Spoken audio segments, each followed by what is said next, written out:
Welcome to the Cowgirl Bookworms podcast, a space for those of us who read books and wear boots. I'm your host, Brandy Bradley. So what's new at Books and Boots? Well, it's raining here in Atlanta today.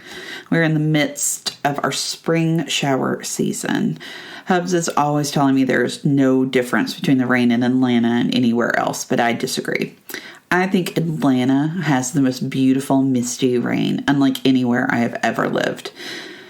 When I was a teen, I came to Atlanta for an arts camp at one of the universities, and we spent those 2 weeks of the summer traipsing through the rain to get to our classes. None of us expected the gray days, especially because back home in Tennessee, my family was picking squash and complaining about the heat. A long time ago, Atlanta was this escape for me, and I still feel like this place has liberated me on one level or another. So I love that we moved here, and I love that we live here. There are a million things that I love about Atlanta. It makes me incredibly happy. What else? Coming up, I am going to be attending two different writers' conferences that are happening in the great city of Atlanta. So one of them is the Red Clay Writers Conference, where local writers are featured, and there are seminars and there are readings. And one of those excellent writers is the poet Coco Michelle Williams, who I interviewed on my website, brandybradley.com. So definitely go to brandybradley.com and check out that interview. She is awesome. The other conference I will be at is the Atlanta Self-Published Writers Conference. And I am super excited to attend that one too, because I am still learning so much about how to run my business. And I think this is going to be an excellent place to pick up on ideas and to meet other writers. And there is a sit down with a publicist, which is always something that I need. So definitely looking forward to attending that. Another notable event that is happening with me is that I will be celebrating my book-iversary this month, in the month of April. A year ago, I released the novel Mothers of the Missing Mermaid, which was an incredible leap for me because I had spent so much time trying to capture the attention that I felt like this book deserved, and I wasn't getting anywhere while it just sat on the shelf, and I continued to try to rally for it. So I self-published it. I set up my business as an indie publisher at that time, and it was a huge leap for me. So I'm celebrating so much during the month of April, and that is also super exciting. So what's the story this week? So this week I am going to present to you a previously published work that I titled at the time Mini Hype Man. So when I started this journey into indie publishing, before I even made that first step, I called everyone in my trusted circle who read books, and I asked them if they would still respect me if I stepped out on my own as a self-published writer. And that was me bringing my own stigma with it, because in the writing world that I had been around, there was a sense of self-publishing equals vanity project, and I didn't want that. I wasn't trying to sell this book, without forethought and without it going through a screening process and without it going through gatekeepers. I wasn't trying to avoid all of that because it had gone through that process and it had gone through multiple revisions, and I had worked for a very long time on it. And I was worried that if I self-published, then it would, I was concerned. I was concerned about the stigma associated with it. And I felt the best way to kind of get out of my head on that is to actually talk to people who read books and ask them if they could even tell the difference. And what I learned is that they can't. A reader can't tell if it is self-published or traditionally published or what publishing house it goes through. From my survey what I discovered is that usually people read the back of the book and they are intrigued by the cover, and that's what makes them buy a book. It seems that publishing houses are really good about getting books reviewed and getting books in front of lots of people and getting in bookstores. But when it comes to an online market, most of the people who I spoke with said they couldn't tell and they didn't know. So that helped me kind of process that stigma that I was attaching myself to and helped me overcome it. So I spoke with a writer friend of mine who has had many books traditionally published and is very immersed in the industry. And I asked them what they thought about me self-publishing. And they encouraged me and said that they knew many people who became indie publishers, who publish their own books, who work without agents, who work without going through traditional houses, and that they do very well. But their advice to me was to make sure that I have a professional looking cover and make sure that I utilize the editing services and make sure that I put good money in on both of those things, to invest my money in that in order to make the book the best thing that it could possibly be, as a way to make sure that people take it seriously. So I did that. I got really excited hearing that from the people who I trusted. I was very excited to see this as an opportunity for myself. And I was excited to actually choose myself in this way, because I do believe that I was chasing the cool kids for many years. And that perhaps deep down, I was so full of resentment from being rejected that I possibly chased off a lot of opportunities. So by self-publishing, I felt like I got full command of my career, that I finally felt like I had a lot of freedom. And I have talked to people about this, and they ask me how my sales are going or how different things are going with the self-publishing, is that it is the hardest job I've ever had, but also the most liberating job I have ever had. So as difficult as it is, it also feels like I've had this huge weight lifted off of my shoulders. So that's very important to me. After that, I started pulling together my team of friends and family, my team of individuals who are graphic designers and editors and people who I've worked with in the past on different projects, but maybe never worked with them on self-publishing and fiction projects. But I came from a background of newspapers, and I've worked with other writers in writers groups and different things in order to help improve what we were working on. So that's who I went to. I did spend some time on a couple of freelance websites like Fiverr and Reedsy, and there were lots of opportunities at lots of different price points, but I was very happy to be able to reach out to people who I had personal relationships with. So it did feel like a family affair, a family endeavor, which is exactly what Sloan said. She texted me. She was so excited and said, "Woo, family affair. We're all in this together." It was almost in that sense of like, we're having a baby kind of vibes. And that was a little strange for me, because I grew up in a family business, and it's always worried me to pull in family to help, because I never wanted them to feel obligated if that wasn't something that they wanted to do. Because I was also expected to help out in my family store and at the flea markets. I never wanted anyone to feel obligated to be part of my business, because this is my process. So I felt reluctant to do that. And because of that, it never occurred to me that they would be excited about it, that my family and my team and everyone involved would be as excited about this as I am. So I have a teen and a tween that live in my house, and they know that mom writes, and they know that I've had pieces published before, and they know that I teach writing. They were aware that the book was coming out, but I don't think that they were involved. And I definitely didn't want to force them to be involved. But I did want them to be part of the celebrations. I didn't want to celebrate alone. So the day that my first copies, like the box of books, it was very exciting. The first copies arrived at my house. Hubs was actually out of town that weekend.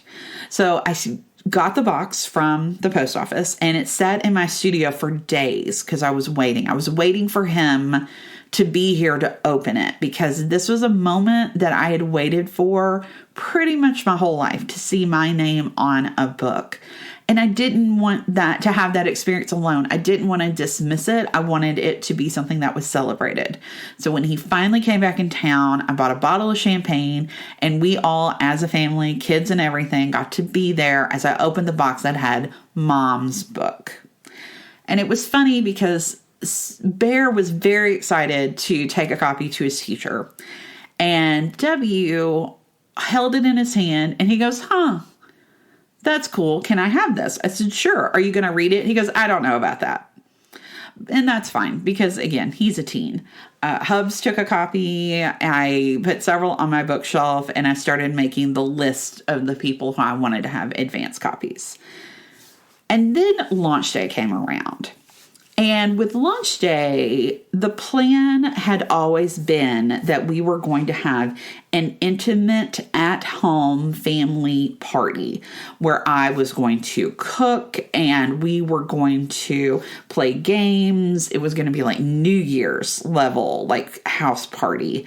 And I even teased that I might do an Instagram live feed during the party so long distance guests could also chime in. But I kept putting everything off. I was procrastinating my own coming out party. I had so many feelings that day that I didn't really know what to do with. And then on the day of the actual launch, I was supposed to go and buy party supplies. I was supposed to bake a cake. I was supposed to find sparkling cider somewhere in the vicinity. I was making my list, but every time I would start on my list, I would get distracted because I would go to my social media feeds and my sales page and my email to see who was checking in, how many sales I was getting. And it was occupying my brain and also making me incredibly antsy. I left the house and went shopping for things that were not party supplies just to kind of like get myself out of my own head.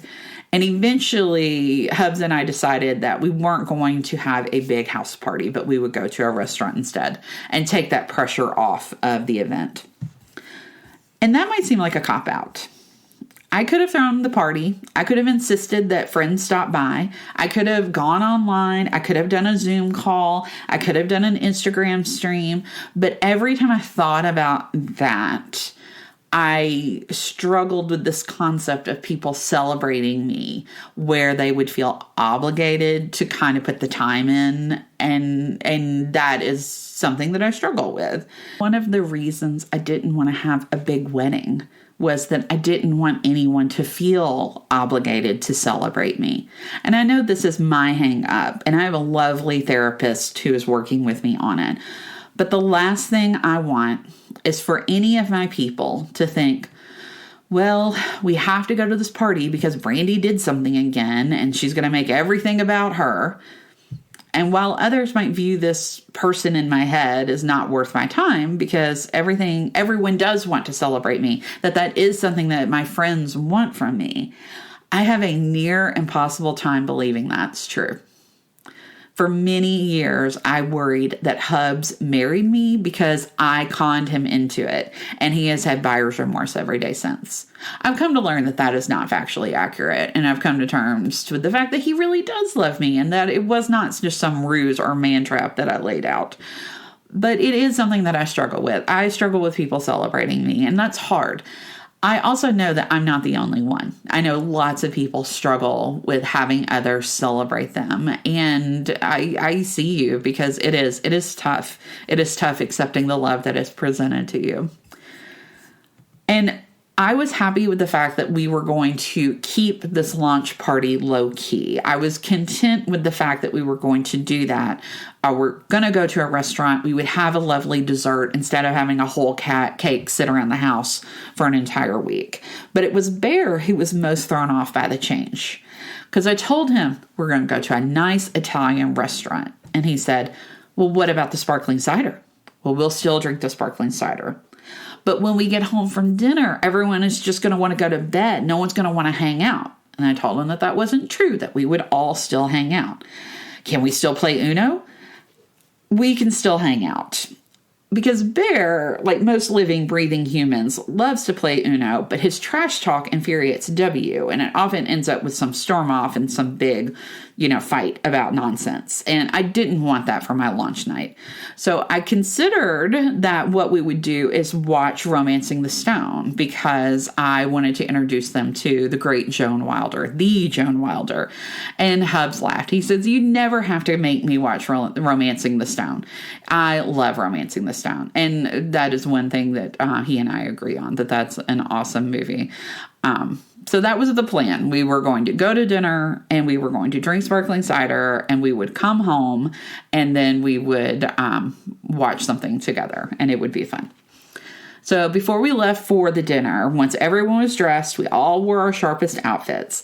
I poured up the sparkling cider for them and a glass of sparkling wine for me, and I had everyone gather in the studio.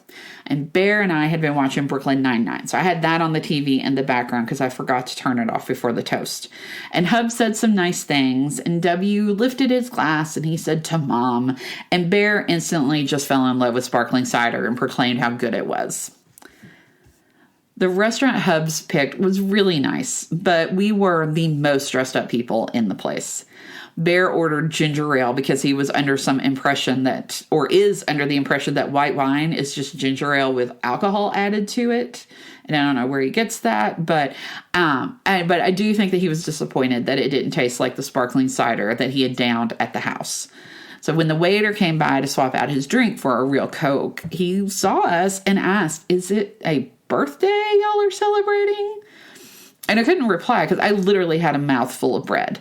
And I just kind of waved him away and eventually swallowed to say, no birthday, no birthday. I was being very dismissive because I couldn't say what we actually were celebrating. Like, I could not bring myself to do that. And yes, it was because mostly my mouth was full of hot bread. But also, suddenly, this thing that I could not shut up about on social media was the one thing that I couldn't proclaim to another live human. I was so shy, and no one has ever called me shy, but I was so shy in that moment. And Hubs was just going to let the guy disappear and allow me to be shy and not step up. W was oblivious because I think he was in his I wish I was really streaming YouTube moment at that point in time.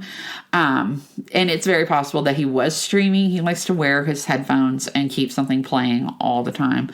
But it was Bear. Bear is looking around at us, waiting for someone to say something, waiting for an adult to say what we were there for, waiting for me to actually brag about myself.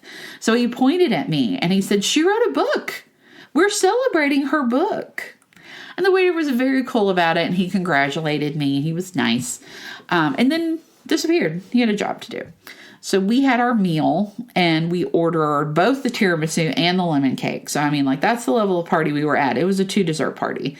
Everyone got to try everything. Everyone's judging what we like best. And then all of a sudden the waiter returns and he has this plate full of these tiny little mini cannolis. And he told us, because this is a celebration, I brought these to you on the house. And I was so touched and I thanked him and I sampled them and I told him how great they were. And they really were. They were very good. And he asked me questions about my book. And he told me how much he loved to read. So I was giving him all the info and all the details. And he also shared with me that he was a songwriter. So we talked about that for a while. And we talked about the writing process.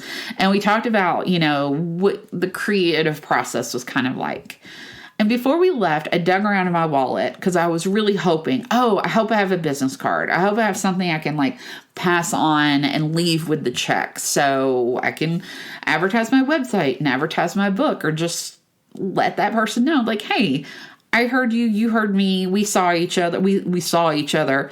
type of moment. But Bear was just very excited. He was just like, I want to give it to him. Let me do it. Look, he's right there. Let me give it to him. I'll hand it to him. Let me do it. And I had to like calm him down, and left it with a check in a very classy kind of way. And then when we got home, we actually did what I told Bear we would do. We put on our cozies, we watched the Muppet Show, and then I made sure that Bear had a copy of his book to give it to his teacher. And I'm a little surprised and pleased with all the people who have celebrated me and wanted to promote me. I don't think I could have asked for a publicist as devoted to promoting me as Bear has been, though. My little hype man has gone around telling everyone that I've written a book, no matter how weird or how awkward or how insecure or how shy I become over it. And honestly, that is what I need.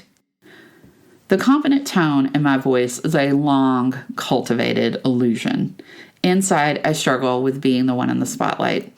I have an incredible anxiety that whenever I step into my own power, another shoe is going to drop. And that's going to send me back into my hiding place, to my little crab shell. So it's awesome to have a kid who can mirror back the encouragement that I try to give him every day.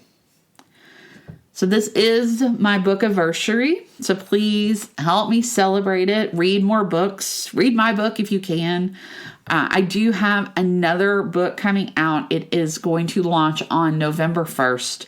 And I'm thrilled to repeat our awesome launch party dinner. Maybe we'll go back to the same restaurant. Maybe I will be brave enough to have the in-house party.